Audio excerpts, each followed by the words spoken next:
नमस्कार मित्रांनो. तर हे पपईचं झाड आहे, तुम्ही बघू शकता. याला सध्या काही कळी आलेल्या आहेत, तिथं पाहू शकता ह्या.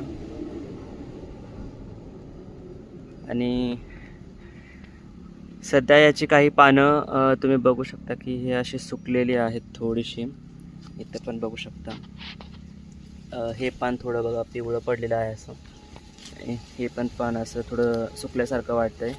तर हे असं का झालं आहे मित्रांनो, की मागच्या 7-8 दिवसामध्ये खूप जास्त पाऊस झाल्यामुळे जमिनीमध्ये पाणी खूप सारं आहे आणि चिखल झाला सगळ्या रानामध्ये.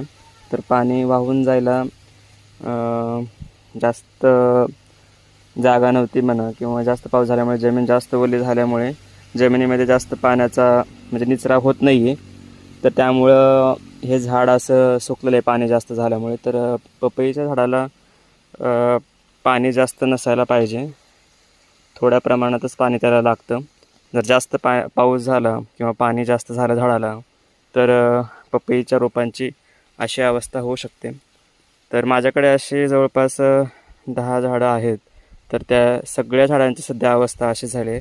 तर हे एक झाड आहे, याच्या पलीकडे तुम्ही बघू शकता की इथे एक झाड आहे.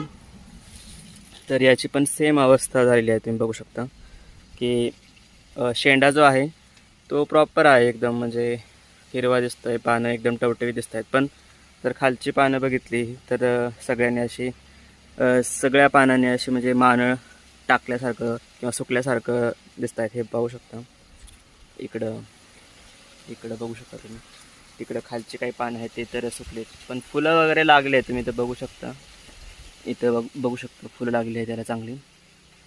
खोड वगैरे याचं चांगलं व्यवस्थित आहे अजून, म्हणजे हिरवा आहे, प्रॉपर आहे. पण पानं मात्र सुकलेली आहेत, बघू शकता. तर हे केवळ आणि केवळ पाणी जास्त झाल्यामुळे झालं आहे. कारण 10 दिवसापूर्वी मी बघितलं होतं याला की याची पानं वर एकदम टवटवीत होती, अशी एकदम लांब अशी पसरली होती. जसं हे इकडं भेंडीची पानं आहे, तुम्ही बघू शकता. अशी लांबच्या लांब अशी त्याची पानं पसरलेली होती चांगली. पण आता सध्या हे सुकल्यासारखं वाटत आहेत.